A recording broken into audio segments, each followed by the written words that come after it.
ایک مرتبہ حضرت حسن بصری رحمۃ اللہ نے ایک دیہاتی کے سوال پر فرمایا، صبر دو طرح کا ہوتا ہے، ایک مصیبت پر صبر کرنا ہے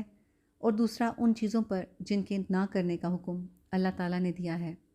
دیہاتی نے کہا کہ آپ رحمۃ اللہ علیہ سراپا زہد و تقویٰ ہیں، میں نے آپ سے بڑھ کر کوئی زاہد نہیں دیکھا۔ حضرت حسن بصری نے اس کے جواب میں فرمایا، اے بندہ خدا، میرا زہد مرغوب چیزوں میں ہے اور میرا صبر بے قراری میں ہے۔ دیہاتی نے آپ رحمۃ اللہ سے اس ارشاد کی وضاحت طلب کی تو فرمایا، بلاؤں پر میرا صبر کرنا اور اللہ تعالیٰ کے فرمان کے مطابق اس نے جن چیزوں سے منع کیا ہے ان سے کنارہ کش رہنا، اس لیے کہ یہ آتش دوزخ کے خوف سے ہے،